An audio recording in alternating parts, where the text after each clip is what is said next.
everyone, welcome. We are just opened up the Zoom link, and so we'll wait just a moment before we start today's session.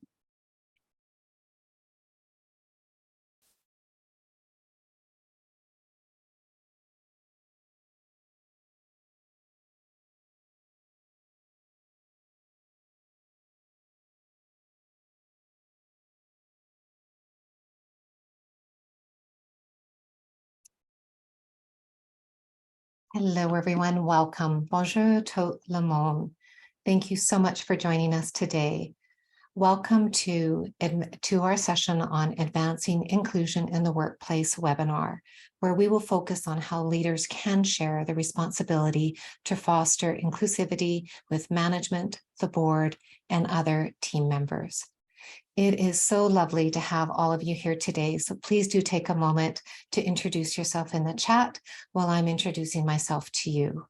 My name is Tracy Vavrick, and for those of you that have not met, part of the CFC team, I'm Director of Learning and Network Engagement, and very excited to be with our other team members today. Today, I'm joining you from my home in Calgary, Alberta, Treaty 7 territory on the traditional lands of the Blackfoot Confederacy, the Tsuut'ina, the Stoney Nakoda Nations, and Métis Nation. I am holding space for the learning journey that I'm building my knowledge and strengthening my respect for reconciliation. And that my part is more than offering a land acknowledgement, but it is also celebrating and embedding Indigenous knowledge and ways of being. I come today with an openness to learn and understand the truth and to honor the past, and to actively build an inclusive and caring future of peace, friendship, and understanding. And joining us today are community foundations and others that operate from coast to coast to coast. While we may be connecting from different locations, it is important to remember that we all have a responsibility to acknowledge the land and the original peoples of that place. So thank you so much for being with us today, and I hope you can take a moment to consider your own connection to the land and the original caregivers of where you live. I appreciate each of you for your commitment to explore ways to strengthen your foundation and how you are also aligning your work as a team within your organization. So thank you again for joining us. And before we dive into our webinar, I just want to review some housekeeping details with you. A friendly Zoom reminder that we are in meeting mode and to allow for more so that we can allow for more dialogue today. So please keep your microphone muted during the presentation, and there will be an opportunity to have a discussion later with a Q&A time that we've allocated in today's session. If you do have questions that pop up for you throughout the session, please add them into the chat box as we are collecting those questions, and we hope to be able to answer them in today's webinar. Today's session is available in both English and French, and to access the French and the English interpretation, you'll see a globe at the bottom of your screen. Please take a moment to click on the globe so you can switch between French and English. You'll also see a new feature that's been added, and that where you're able to access the slide deck in both English and French. And at the top of your screen, you'll see the view options. And if you click on the arrow beside the View Options tab, a panel will appear. And under Shared Screens, you will be able to choose to view either the English deck or the French deck. Now, I am honored to introduce and to welcome our presenter today, Ruth Mojeed Rammaviz. Please, Ruth, I promise I'm working on that. Ruth, many of you have met in the past, and Ruth is the Chief Equity Officer for the Inclusion Project. The Inclusion Project aims to advance equity, diversity, and inclusion in Canadian society by actively engaging partners and decision makers through research, knowledge, through research, knowledge development, and community. In her role, Ruth research and conducts engagement and solution-based design focused on an intersectional and intergenerational approach to address complex issues of race, decolonization, and gender equality. She leads organizational ready strategy development and coaching among many multi-level stakeholders in the public and in private sectors. We want to thank you, Ruth, for taking time today to teach us and to help us further our goals of equality. Later on in today's presentation, Ruth will be joined by two Community Foundations colleagues, Dara Parker and Miriam Belgrani. Dara is a nonprofit executive with over 20 years experience working in social purpose organizations who are working towards meaningful systemic change. Dara is trained as an urban planner with a background in justice, equity, diversity, and inclusion. Dara is a skilled public speaker who is regularly asked to speak on equity issues. She's trained traveled, and I love this part about you, Dara. I didn't know that you've traveled to over 50 countries and for 3 years consulted with the UN Habitat on their inaugural Youth Advisory Board, helping mainstream youth participation throughout the organization. Today as well, along with Ruth, we're joined by Miriam, and Miriam is the Director of Grants and Community Initiatives for the Vancouver Foundation. And Miriam has over 20 years of experience in international and community development, as well as in management of nonprofits. She has received a few honors, including the British Columbia Reconciliation Award in 2022. Congratulations, Miriam. And she is passionate about activism and social justice, advocacy, and as well policy change. So please, everyone, help join me in welcoming Ruth, Dara, and Miriam as they share teachings with us today. And with that, Ruth, I'm honored to hand things over to you. Thank you so very much, Tracy, and a very, very happy new year to you all. This is bringing you heartfelt, heartwarming greetings from, all of the parts of the world and those of us who managed to just keep it all indoors as well. But for those of us who were able to spread our wings a little bit, hoping that you're coming back into this year, coming back into the world of work, feeling refreshed, feeling ready to take it all.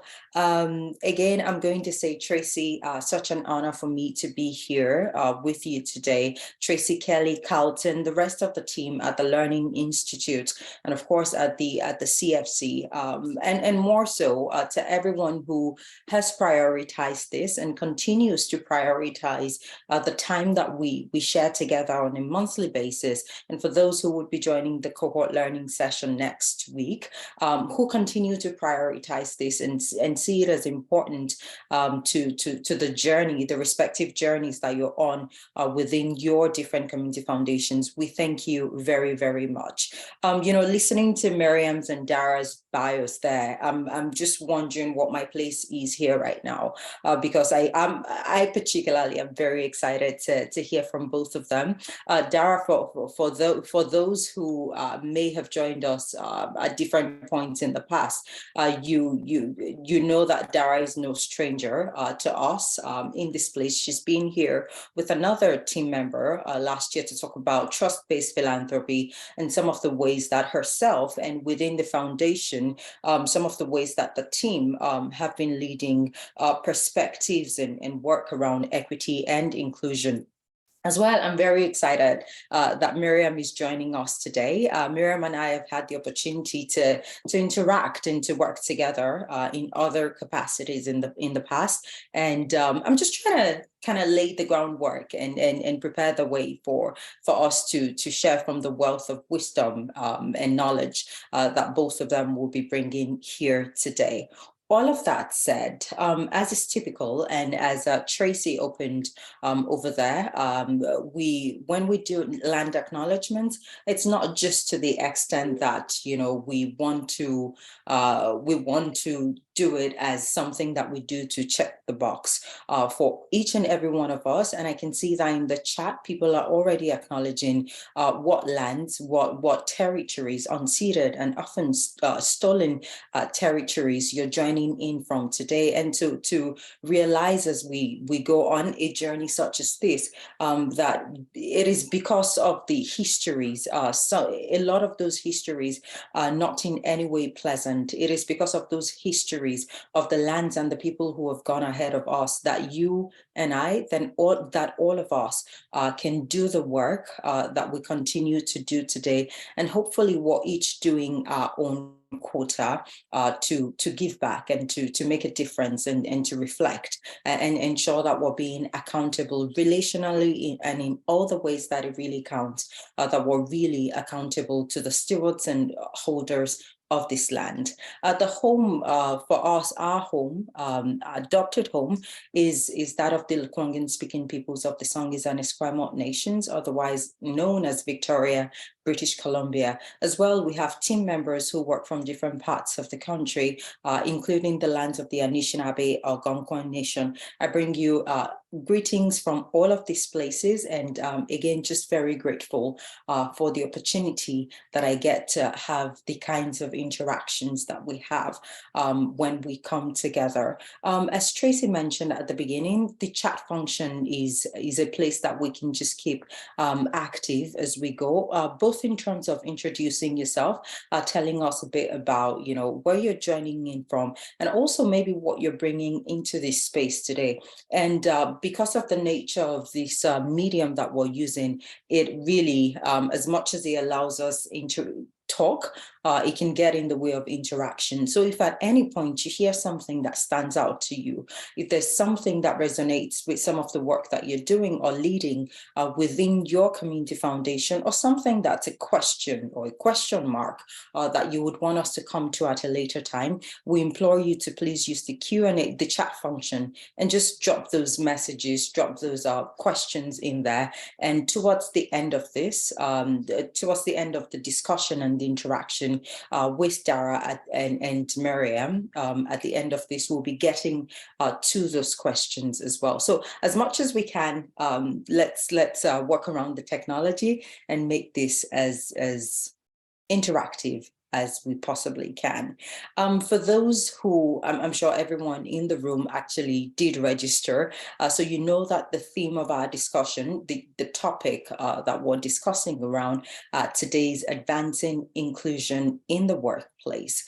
And some of the things that we'll be going into, and in this part, I'm just gonna do a quick overview. As I said earlier on, the real conversation is going to be happening with Dara and Miriam very shortly. But just as a refresher in some ways, and also to kind of anchor some of the conversations that we'll be having throughout today, just wanted to share some perspectives and insights. You can have access to these slides after now. So please, if it's fast-paced in any ways, again, you will have access after now. And so for our discussion today, we'll be going over themes around inclusion, wellness, psychological safety, intersectionality, and what that means for inclusion in the workplace, barriers to inclusion and psychological safety, as well as accountabilities for advancing inclusion in the workplace.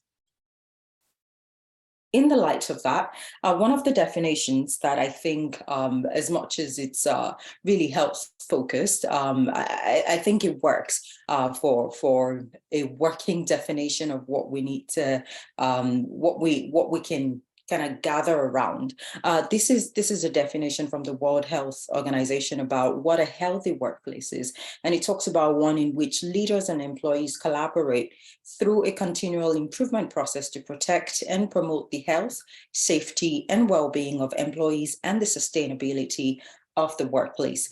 So a lot of the themes that we'll be touching on today would really draw on some of the aspects that are included in that working definition. Inclusion, I'm sure that if we pass the mic around the room, I'm sure each of us will have a different definition based on how we've experienced it or how we continue to promote it within our respective workplaces and also in our day-to-day lives. Inclusion refers to the deliberate, measurable efforts to value, respect, and acknowledge the intersectional experiences and identities of individuals or diverse groups of people. Wellness refers to health promotion policies, practices, and organizational culture that support positive employee experience and outcomes. And then finally, psychological safety. These are reinforced beliefs in workplace culture that encourage feedback, communication, and sharing without fear of punishment, retaliation, or retribution. All of these are, for me, when we talk about inclusion and everything that comes, the tenets of inclusion in the context of work, I think we can't have that conversation as a standalone without talking about some of these ramifications to do with psychological safety and the feeling of, just overall the sense of belonging and knowing that, it's okay to come forward. It's okay to share opinions that are maybe not the generally accepted or the predominant one, and to not have any fear of retribution or being punished through that. And of course, things to do with the notion of wellness, as we've already discussed, everything that contributes to employees being able to have a positive experience and ensuring positive outcomes for the organization overall. What are some of the characteristics that we should look out for when we talk about a safe, healthy, and inclusive workplace? The idea of being attentive and responsive, and within the context of the work that we do as Community Foundation, if there is anything that is valued and is critically important, and we'll be hearing very shortly more from Dara and Miriam on this, around responding to needs that are coming from community, but also from the internal community of the different foundations that we work within, creating environments where leadership and employees can work together in an appreciative, respectful, and proactive manner. They also embrace discomfort. A productive conflict is seen as part of the evolutionary process. It's seen as part of, the necessary change process for ensuring that, we're able to keep ourselves accountable to standards on wellness and safety, and ensuring that we're extolling values that are truly inclusive within our work environment. Open communication. We can't be responsive. We can't be proactive without inviting communication that is truly open and honest. Leadership builds and encourages a culture of openness, awareness, and trust building throughout the engagement and interaction with staff, as well as sustainable progress. Efforts and progress made in advancing healthy and inclusive workplace practices are acknowledged, tracked, and reinforced. And I can't even speak enough about the need to ensure that we measure as we go. It's often been said, what is not measured does not count. And so in thinking towards, being able to sustain the practices that make for a healthy, inclusive, and safe workplace, it then becomes imperative that we're able to track really tangibly, that there are metrics and standards in place that help us know how we're faring as an organization. Talking about this idea of inclusion, and I'm very deliberate about not getting too much into all of the definitions, because these are things that we've talked about in the past. And as we get into the cohort learning session next week as well, we'll be able to touch on some of the nitty-gritties, if you may, of that as well. But just really looking at this value around belonging and creating a sense of belonging that I know that is truly integral to the work that we do as community foundations. That's really integral to the work environment that we create as community foundations as well. Kind of unpacking that a bit and trying to see how, practices and processes and policies that encourage diversity, that encourage equity, and of course, inclusion, the welcoming of thoughts, ideas, and perspectives, ensuring that all of them, everyone within the organization feels like their thoughts, their ideas, perspectives are included and welcomed, as well as constantly and consistently recognizing and redistributing power.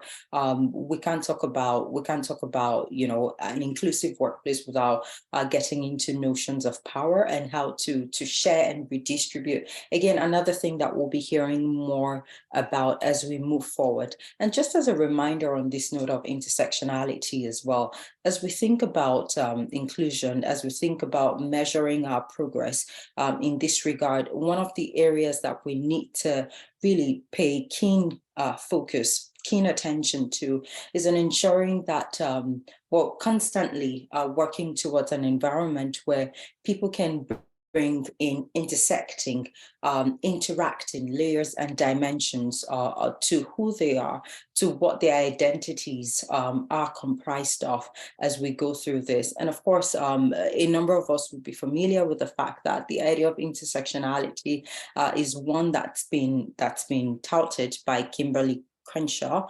Intersectionality as a lens through which you can see where power comes and collides, where it locks and intersects. It is the acknowledgement that everyone has their own unique experiences of discrimination and privilege, and just even that acknowledgement gives power to the varying dimensions and aspects of a person's identity, and just ensuring that as we build towards inclusive workplaces, that we continue to make spaces to ensure that there are spaces where these different dimensions can come forward. And really quickly, what are some of the barriers to inclusion in the workplace? These barriers can be physical, psychological, attitudinal, institutional, social, economic. And talking about this economic aspect really quickly as it relates to, just the nature of community foundations and a lot of the trust that's been placed on us in terms of redistributing resources, redistributing wealth. And to see how often, for a number of equity deserving and equity denied groups, often prejudiced decisions can impact their ability to access meaningful and gainful employment or economic opportunities. And this would also impact grassroots organizations that are led by Black identifying people, Indigenous people, or any number of persons within that spectrum of intersectionality that we've just looked at. And again, you'll have this slide so you can look at some of these other dimensions as well. And finally, talking about accountabilities for advancing inclusion in the workplace, just as a reminder and to kind of put it all together, is the need for us to empower and distribute or redistribute resources equitably, the need to collaborate across different levels within your organization, engaging community in decision-making and leadership, ensuring transparent, manageable, and sustainable effort in building an inclusive future. And with that, at this point, it is my sheer privilege to kind of open it up for this conversation and this discussion, which I know we've all been looking forward to, with Dara and Miriam. And I'm just going to go off the screen. And Dara, Miriam, I'm not sure if you've got the mics working as yet. We're here. We can be unmiked. Perfect. And as we heard before, Dara is the Vice President of Grant and Community Initiatives at the Vancouver Foundation, and Miriam works as Director of Grants and Community Initiatives at the Vancouver Foundation. Dara, Miriam, I'm going to throw it to you and whoever wants to go for this first. We're talking about inclusion, and I know we had like a definition over there as we were sharing the slides, but I would bring it to you and say, what does inclusion mean to you? What does it mean in the context of your work? I see Dara looking at me and smiling, so I'll go first. Hello, everyone. Thanks so much for having me. My name is Mariam Bilgrami. My pronouns are she, hers. I am coming to you from the stolen lands of the Musqueam, Tsleil-Waututh, and Squamish nations, and I am an uninvited settler on these lands. This question, Ruth, was actually asked during my interview for Vancouver Foundation. Hey. So a great question to be asked. And I remember I did struggle a little bit because I think, just to let me recollect, I think my response was that I could give the cookie cutter definition of inclusion that I can just, quickly Google and let you know. But I think the true meaning of inclusion for me has stemmed from my lived experience with being a woman of color, an immigrant, a newcomer, with all kinds of intersectionalities in this space. And so I think that's kind of what's made me see the definition of inclusion for me has been the amount of exclusion and injustice I've seen around me has helped me define what that is for myself. And then once I've started working in places like Vancouver Foundation and others, and being able to compare the differences between what is inclusion when it comes to the workplace, it's actually really been an eye-opening experience, because we've gone from like the buzzworthy, Jedi is cool, everyone's talking about it, to let's start checking the boxes of getting all of these workshops and really doing all of the 101s. And, it started happening. I promised I wouldn't bring up the pandemic, but here we go, first 30 seconds and I name it. But it started right in the beginning of the pandemic. And as we noticed, the buzz started to kind of die down over the last little bit. And so I started asking people around me, I'm like, well, what is inclusion? Is inclusion that fancy word to you that means, there's this utopia where everything is perfect and everyone's great and everyone's happy and no one ever questions anything? Or is inclusion this continuous act of seeking and finding out who is missing? Why are they missing in the first place? What system is upholding that oppression and that deliberate marginalization? And so very long answer in my very large nutshell. I think I've learned along the way that inclusion is an incredibly complex term to define in just a sentence.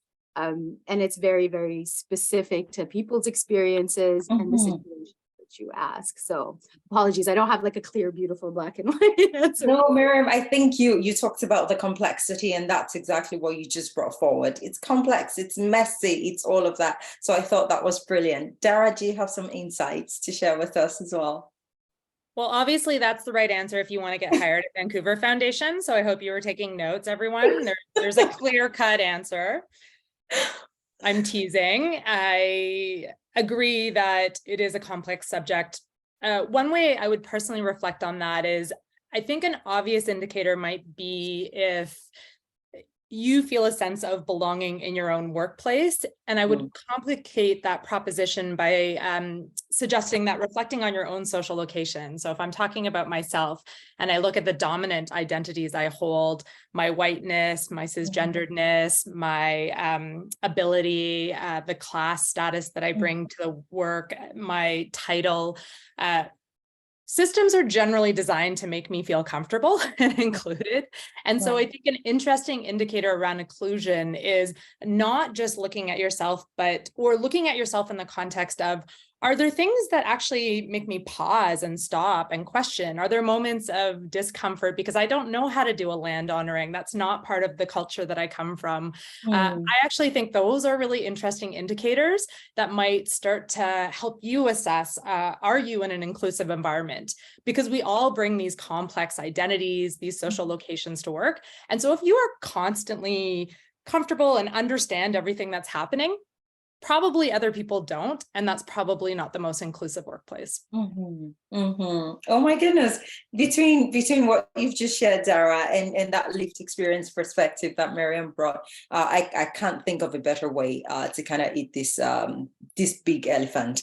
But I want to push that a little bit and go in the context of your work. How do you see this come through, whether it's in the day-to-day choices that you make, or some of the policies that provide a ramification, if you may, for what the standards are around inclusion. Like, what does inclusion mean to the Vancouver Foundation? How do you find consensus, if you may, with members of that Vancouver Foundation community, and I mean internal, in terms of being able to promote and sustain that?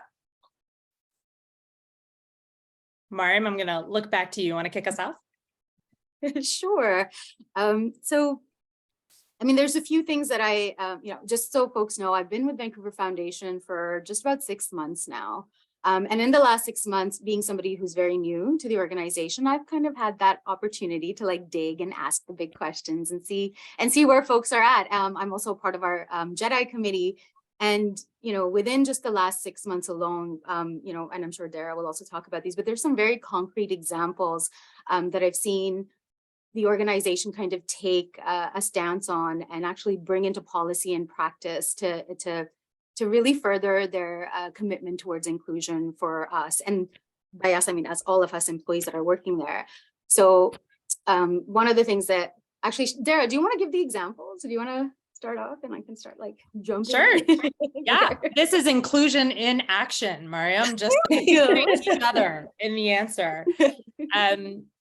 Yeah, I think there's big and small examples, and maybe I'll start there, but then I'd love to zoom out and share some of the systems change modeling that we use to think about doing something like this. So, maybe a concrete example is we looked at our washrooms and said they were gendered washrooms that we had in our office space that was dictated by the building owner and construction of the original building. And we said, can we create a gender neutral washroom? We have 3 washrooms in our office. I know I'm just bragging, 3 feels luxurious, but bear with me. So we have 3 washrooms. 2 were very gendered in terms of the construction of the washrooms. Those have remained gendered and are part of a bigger conversation. 1 we made gender neutral right away because it was a private washroom. So I took a lot of words to explain a small example, but I think that touches on a number of things. It's both accessible to folks with mobility limitations. It also becomes more accessible to folks who experience gender discrimination in washrooms. And I think it's both pragmatic and symbolic in terms of how we make changes. I use so many words, I'm going to stop there, but wow, you got one example. Thank you very much. And I thought that was practical, very, very practical. But you mentioned that word accessibility, and that's something that I wanted to kind of hover over a little bit. And Mariam, you kind of got us started on the bad big P word, pandemic and COVID, something that we don't all know anything about. But again, getting into that a bit, and because we're talking about the context of work, and I know that this is something that's come up within the Community Foundation movement as well. And of course, as we work with a number of government entities and public-private sector partners. Just a question around with people returning to physical office space or working in a hybrid model. With the pandemic has come a lot of things that have had quite the bearing on our mental health, psychological well-being, and everything that you can throw in there. As more people are returning to work, as we're now getting back to the face-to-face interactions, how does the foundation prioritize mental health, psychological well-being, and safety vis-a-vis concerns around productivity and workplace effectiveness overall?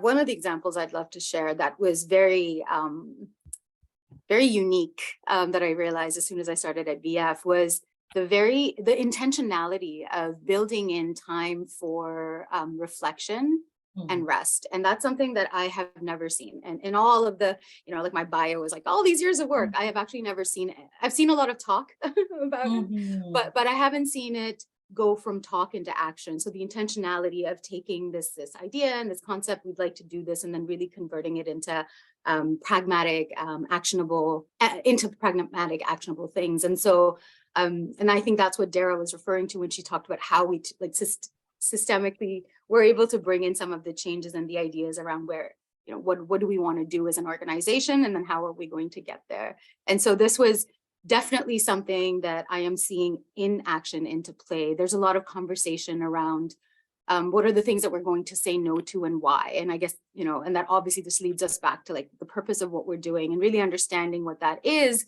so that we're not just overburdening ourselves and saying yes to everything, keeping in mind various things such as the pandemic, such as the workload, such as the work from home, and then of course the disproportionate labor that always falls on those that have been systemically marginalized around doing this work. So I really do appreciate Vancouver Foundation's Vancouver Foundation actively building that into our strategic plans and into our work plans. I'll pass it over to Dara. Thank you. Dara, if I could just add on there, if you just want to talk about some of the accessibility ramifications, Miriam was talking about, you know, for people who have been particularly marginalized, whether it's a woman with a young child or one with a caregiving role, how is the foundation balancing that kind of support, ensuring that they continue to have access with being able to do work that fulfills the foundation's mandate? I'm really proud of how much we've codified flexibility, which might feel like an oxymoron, but because there is no one size fits all, I think the greatest thing that we've done, and I will point out it's been a radical shift, and like, you know, hands up to the pandemic for forcing that on us. Most of the pandemic was atrocious for me and most of us, but one good thing that I think came out of it was a radical shift in our own mental models around how we can do work. And so Vancouver Foundation was a very office-oriented environment when I joined 4 years ago. It was at bums in seats, Monday to Friday. Not something I particularly bought into, but that was the dominant culture tradition, and it was the policy. And then, of course, in March 2020, we went remote, and then we formally adopted a pilot remote working policy, which was atypical for us, enabling people to work anywhere in BC. And then last year, we permanently adopted that. So we are a provincial serving organization. And however, we've always been one of those urban organizations where we're like, sure, we serve all of BC, but we're all in Metro Vancouver. And Mariam just hired our first Northern Communities Manager based in Haida Gwaii. I'm based in the unceded traditional territories of the Syilx Okanagan people, which is in the interior of BC. And so we're starting to build out a team that's remote, and that's both served the health and well-being of folks. It's created an enormous amount of flexibility when we talk about parenting and childcare, pick up and drop off times, being able to work from home, having flexible start hours. We also, another kind of concrete policy example that predates the pandemic is we have a bank of sick time and personal time. We have both, and it's interchangeable and completely flexible. So there's no need to define that you're having a mental health day. It can be a mental health day, it can be a COVID day, or it could be, I don't feel like working today, and so I'm going to need a day off. Any of that, or, you know, I'm moving, or I have my child is sick and I need to be at home. So I really appreciate that flexibility that's codified into our HR strategy. And then maybe one more concrete policy example that I think creates a lot of flexibility internally is statutory holidays. So we enable all employees to swap out their statutory holidays for days of cultural significance to them.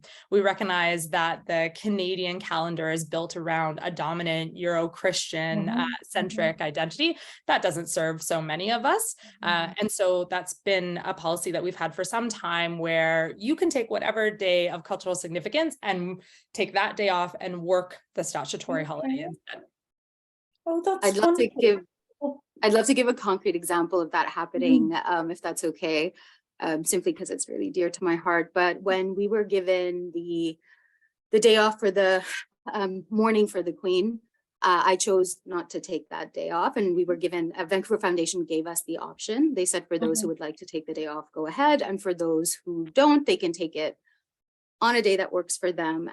I come from a colonized country, and so I would rather take the day off on the day that our country gained independence. And I was able to do that this year. And that felt super powerful and amazing. So just thought I would share. Really, really, truly wonderful. And I'm not seeing the chats come in. It could be just on my end, but I hope that people in the room can also share. If you're doing anything like this within your own foundation, is there something that you're hearing that's new and you think, oh, maybe we can adapt that for our own context? And of course, the bandwidth would vary, just given the diverse nature of the different community foundations that we have. So if there's a way that you're able to adapt or adopt some of this for your own context, please share that wisdom in the chat as well. And Dara, not to put you in the spot here, but I'm going to follow in the same footsteps as Miriam there and share one of the things that I observed. And this is your story to tell. Please forgive me. I'll ask for forgiveness after I commit the crime.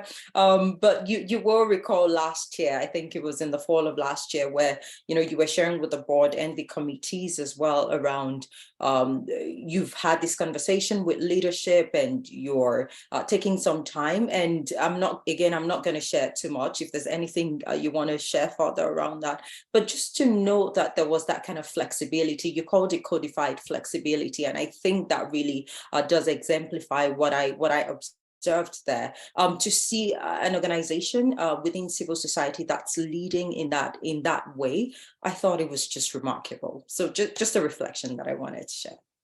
Yeah, thank you, Ruth. And I think you're referencing that I had the fortunate ability last year to take a 3-month unpaid sabbatical. And you're right, that's another new example at Vancouver Foundation of, I've coined this, if we can get it trending, that's going to be great, codified flexibility. Yes.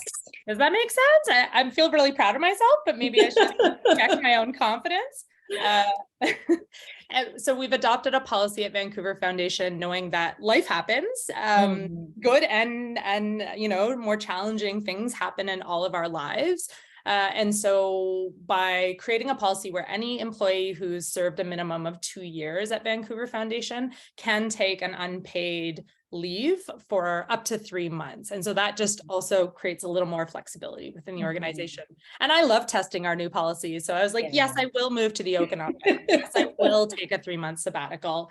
And that was really important time and space for me to come back re-energized for the work that we're doing. And I can attest to that about the energy and everything, the presence that you brought when you came back. And I'm just going to go through Iman here. You're saying flexibility for it. I can totally reckon with that, Iman. And yeah, I can hear Miriam as well. Myself, I come from a family that's predominantly Muslim, and I know just everything that goes with watching the moon and trying to nail down when that date would be. So yeah, really agree with that. Carmen is also talking about, again, the idea of swapping out stat holidays. As a Ukrainian with holidays based in the Julian calendar, I think that's really interesting. And we're talking about inclusion. I feel like these are some of the perspectives that help us celebrate the diversity of who's in the room as well. And Robin is saying the same thing about adapting codified flexibility for personal days off. So see, there is a lot of wisdom that's just flying about this room today. But let's take a step back a little bit. And Dara, the last time yourself and Rekha were here, you were talking about, almost pretty much, I think, a decentralized approach to some of the leadership and to some of the directions that we need to take around promoting equity and inclusion. I'm probably not representing it in the best with the best of words there, but I just want to emphasize as we talk about equity, inclusion, and everything that comes with, oftentimes we talk about the complexity of it so much that it can become such a grandiose idea, where so much, what's been said about if there is nobody if it's not a responsibility for somebody, then it's not a responsibility for anybody. Who typically within the context of your work, takes the lead around ensuring that, you know, we are sticking to these values, around ensuring that we're using the right language, around ensuring everything that goes into, you know, valuing inclusion and in continuing to ensure that the lived experiences and realities of everyone is valued within the context of your work. Yeah, it's just super easy. You just assign it to one person and then it happens. Mm-hmm. Within the foundation. That's not how it works at all. I was going to say, I think the only surefire way to fail on this is to assign it to one person. So that was my sarcasm at play. Okay. Which is not to say that people can't have accountabilities, that there can't be roles. We certainly see that as a trend in the private sector, where there are chief equity officers, where there are folks with a specific mandate. So I don't want to be mistaken for critiquing that. However, this has to be an all hands on deck approach, or it will fail. And so then there's a question of where do you start? And I think for me, what's been most effective, also most practical, is to go where the energy is. And what I want to acknowledge here is that in my experience, that's almost always led by folks who have the most proximity to the experience of marginalization and oppression, who are least served by the dominant systems that create a lack of inclusion, a lack of belonging. And so I think that's kind of where it has to start. What's critically important is to move beyond that nucleus of both equity denied communities and just where the energy is. And so like, that's the tricky part, is like, how do we get all hands on deck? And I think at Vancouver Foundation, I want to emphasize that I think Mariam and I are showing up here as co-learners, not experts. And, you know, sometimes when you're on the webinar, it's like, oh, and we have this figured out, and check out our cool statutory holiday policy. What I'd love to do is articulate some of the failures that Vancouver Foundations had in doing this work. And I think part of it is like, how do we move it beyond the usual suspects? You know, us, like many organizations, you know, there was a small group of champions who are like, this is really important. And they did reflect folks who are most impacted by a lack of inclusion and equity and justice. And I think we had a number of false starts trying things before it started to meaningfully permeate across the organization. And I still think that's a work in progress. I still think this work is largely carried and driven by folks who it also costs the most to both to not be included, but also to lead this work. There is a personal cost to the work. And I think that's a really important part of the conversation. Totally. Mariam, I'm going to come to you with that question in just a minute, but I just really wanted to spotlight what Tracy is sharing in the chat, because it was one of the things that I was hoping that we'll get to. Dara, you just talked about the challenges, and hopefully we can hear about some of the places where you haven't gotten it right. But also in Tracy's case, so Tracy's saying, I'm the only employee of my community foundation, but I do try to apply the inclusion lens as much as I'm able to with our board meetings, in our social media posts and in events.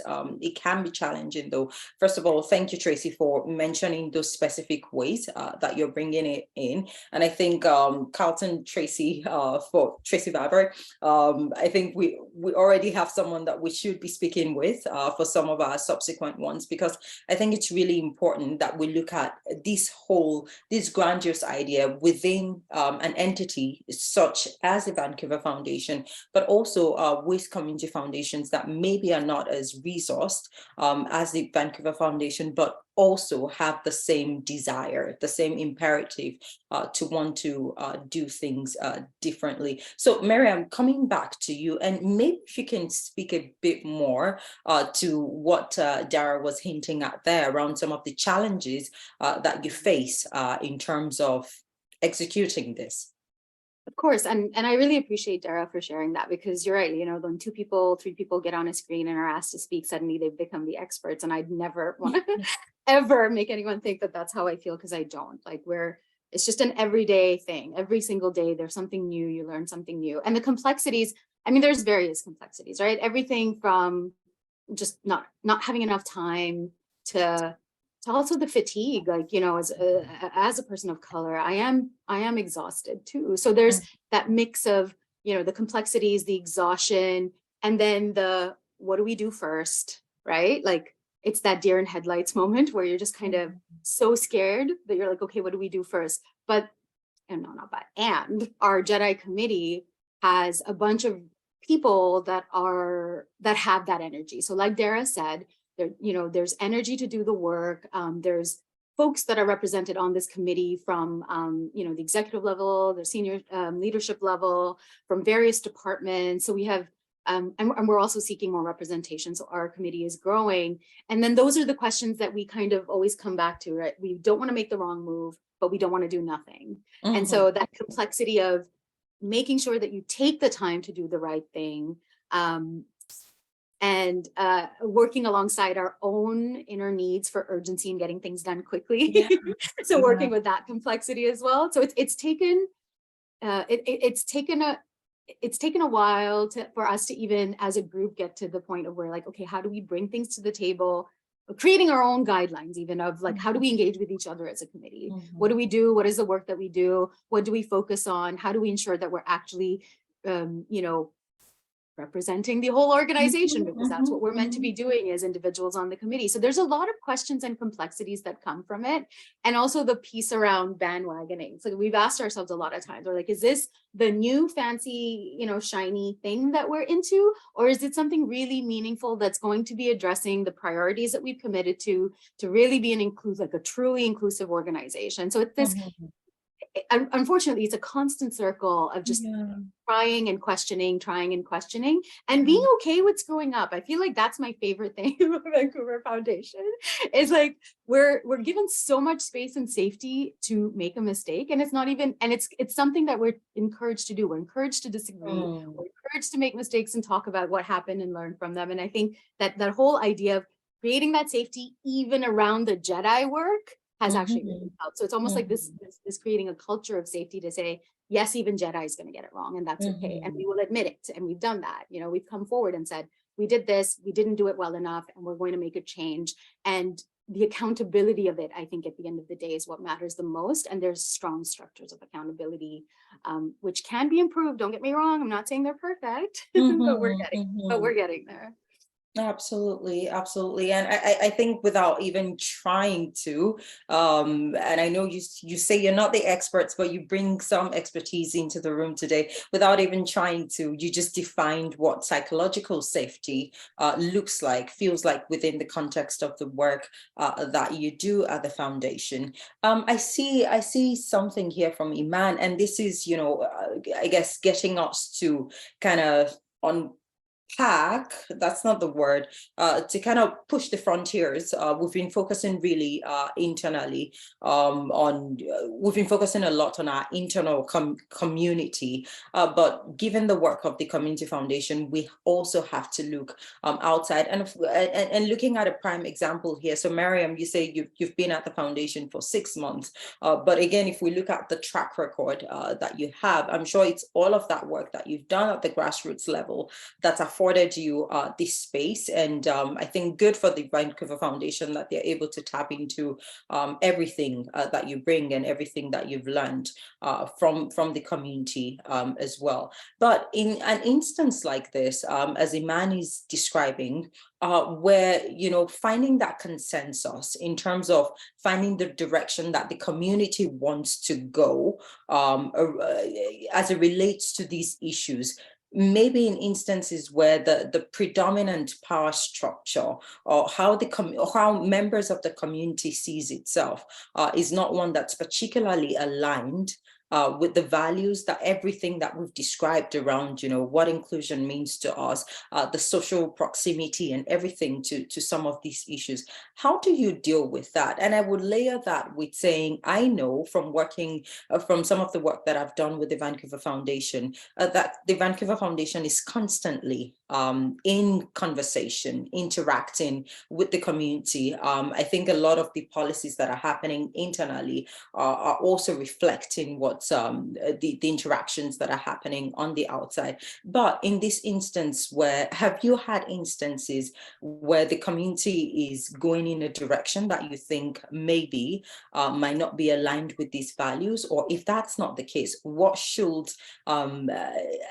an entity such as this do in terms of bringing I do not like this word, but for lack of a better one, in terms of bringing the stakeholders to the table and ensuring that everyone is aligned in advancing this vision?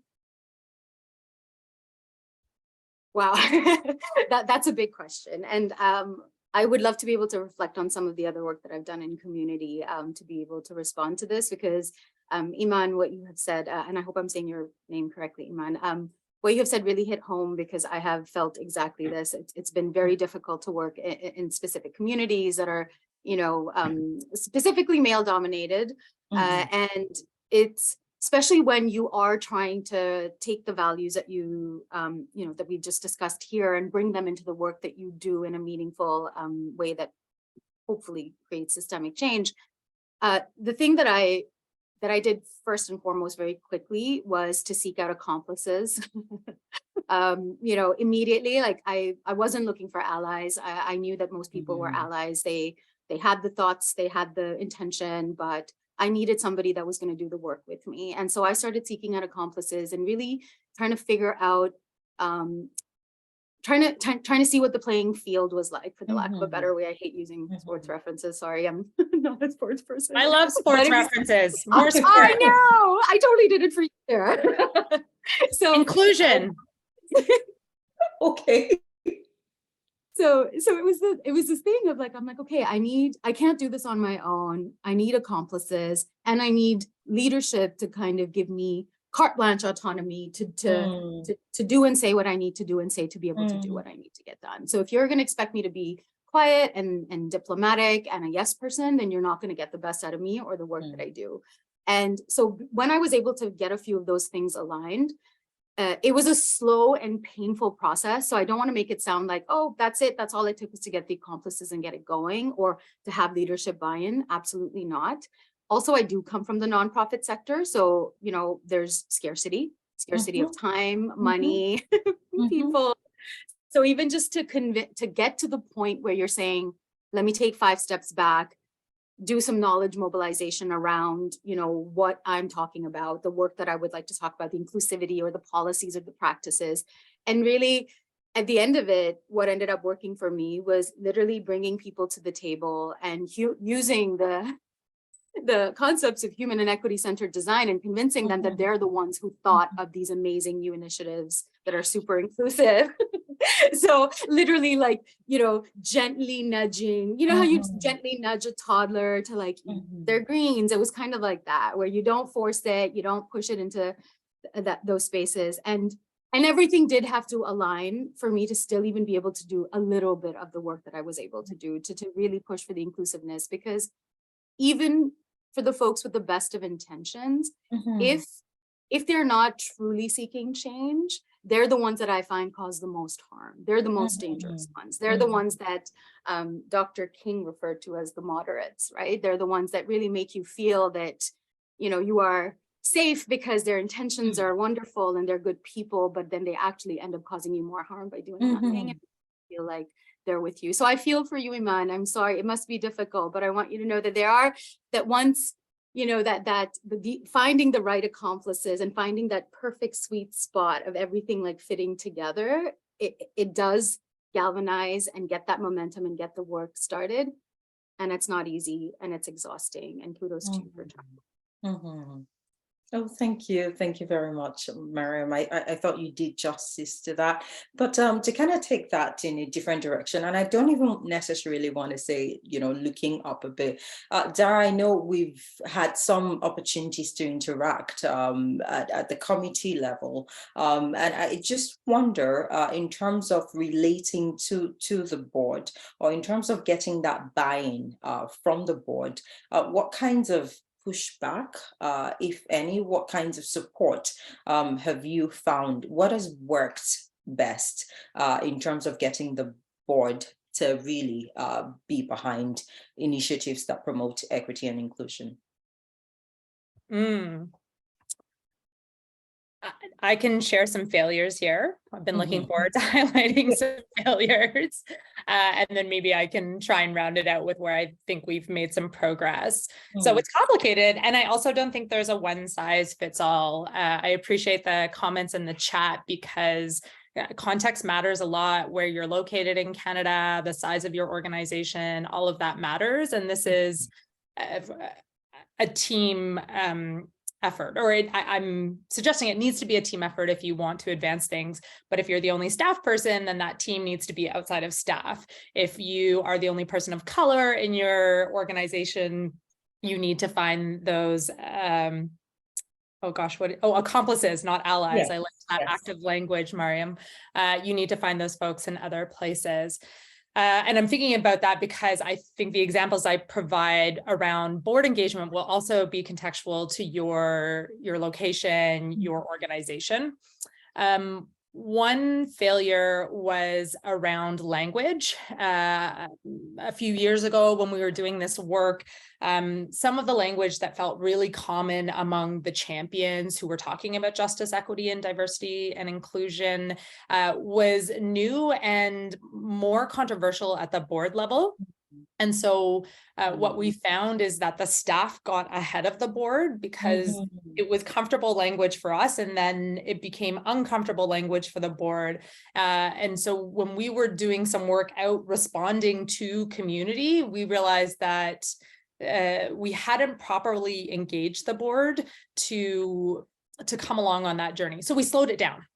So I think pace matters, and you can only move at the pace of trust. And, you know, it's that challenge that exists in nonprofit governance where as staff, we're thinking about this full time. We are literally paid to think about this full time. We're governed by volunteers who, by the nature of the structure, cannot afford to give it that much time. So depending on their knowledge in this area, their interest, it's difficult to keep pace with staff. So there's a dance there that needs to be had. Another failure, I really want to highlight some things that didn't work in our context, was when we first struck the JEDI committee internally, which Mariam's a part of, and I was one of the co-initiators of that. We thought, okay, well, we really want line of sight with the board. We really want to engage them. So let's have a board member on this working committee. Ultimately, that didn't work for us. We found that, again, because the committee was full of staff people who had dedicated paid time to do this, it was a fairly operational process. And as we tried to bring in a board member, and we tried with a couple different board members, and the board members were enthusiastic, they cared about the subject, they made the time, but they also found that they were getting pulled into operational details that weren't appropriate for a governance board. And so that's an evolution we made where we said, okay, we're not going to actually have a board member on the JEDI committee. What we will do is have reports out regularly as part of our standing board meetings, and that structure has better served us in this moment, and maybe it will evolve going forward. But I think the biggest thing that an organization can do is recruit a board that reflects the diversity of the community that you represent. And until you actually have diversity on the board, I mean, I'm really feeling for Aman's comment, and I'm particularly feeling it as a white person, and I know how slow white folks can be to getting racism. And so if you have an entirely white board and there are folks trying to talk about racism in your community, that is going to be a slow and painful process for communities of color, for racialized people. And Aman puts out that, you know, we know that BIPOC led and serving organizations are a significant audience and community stakeholder group. I'm saying that hesitantly, Ruth, because you don't like that word. And that, you know, they make up an overserved population because of systemic discrimination. So it's a problem. Like if your board is all white, no matter what community you're located in, I'm going to name that it's a problem. And so you need to think about the composition and recruitment of your board. And just a final invitation for the white folks who are on this call. You know, I think it requires us doing some really deep and independent work that is grounded in humility and curiosity. We need to step back and we need to listen, and we need to really challenge ourselves on what we believe to be true growing up. Dara, I wanted to ask you, are you still holding on to the mic, or do you want to drop it right now? Because I think that was a good mic drop. I think you really hit it on the head. And a part of me wants to kind of call it here and say, Tracy, our work here is done today. But just because there are tensions going on here, and you already got us started on tensions. Lastly, in 2 minutes, if you just want to answer this question of trust, and this is one that's come from a participant as well. Dara, earlier you talked about the burden, the unspoken, often unacknowledged burden of doing this kind of work. Do you want to talk about, for people who historically have been marginalized, it is a process to get them to not feel tokenized, to get them to not feel like the poster child for everything. Dara, Miriam, in a minute or two, if you want to talk about how do you do that delicate dance? What's that balancing act around empowering people to do meaningful work without exploiting them in the process of doing that? In a minute, Ruth? Yes. I can do it I can do it in a few words. Be transparent, open, and honest. Okay. Ask them, tell them, just say, we don't want to be tokenizing. Is this something you would Right. like to do? Just be open, be real with Right. people. I think that's what's worked with me personally when someone's asked me to do something for them as a person, and vice versa. Yeah, that's my bit. Dara, you. Thank you. I would say move slowly. I'll give you an example. When I joined the organization at that time, we had no Indigenous staff members in our team. We set out to build an Indigenous talent team to lead our new Indigenous priorities program. I consulted for over a year before I put out that first job posting. And that was about creating some internal readiness to make sure that we didn't accidentally fall into the pattern of being an organization that had gaps. I think that's almost all of our organizations. And then saying, okay, we need an Indigenous person, or we need a woman, or we need a queer person, or whatever gap you're trying to fill. We need an Indigenous queer woman, all of the things. And then bringing that person in and not having a culture that is able to hold that person for exactly why you hired them. We did a lot of work internally that I think helped pave the way for a more successful transition into building an Indigenous talent team. Imperfect, still lots of bumps. I can give you more failures, but really moving slowly and thinking about what does the culture require to sustain the diversity that we need to create inclusion. Thank you so much. Sorry, Miriam.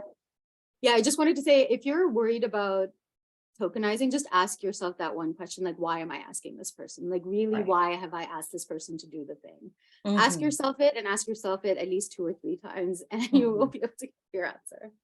Thank you, Miriam. I think that really does capture it really well. And also going to everything, I feel like the one place that I would kind of sum everything that we've heard today is the process of change, the process of advancing inclusion in the workplace is truly a process. And with that comes some imperfection, comes some missteps and all of that. But it really, truly is a process, and we need to be gentle with ourselves through and through. With that, I think our work here today is done. Tracy, I'm going to hand it right back to you. Thank you so much for this opportunity to have what I think has been just absolutely meaningful of a conversation. Oh, thank you so much, Ruth, Dara, and Miriam. I have to share with you, I was in my seat, pivoted and making notes.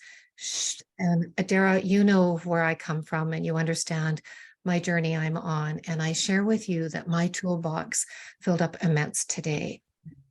This conversation today was open, it was caring. You shared with us knowledge, experience. You shared with us the importance that we must hold the space for inclusion. It is complex, and it requires us to be uncomfortable. And that gift that you gave us today on speaking on systems, Dara, when you spoke on systems that, they're designed, and Miriam, you echoed about their design to make you feel comfortable. It is important to get uncomfortable.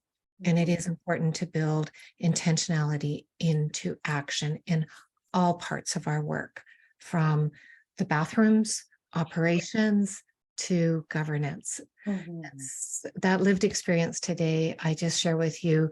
I'm so grateful that you've joined us today and you shared these examples, this path you've been on with the Vancouver Foundation, but also you're as human beings, as souls, your personal journey as well. You've taken us to understand also that action needs to be flexible, and that flexibility will support us in creating safe and inclusive space. And it is deep work within, but also deep work within our organizations.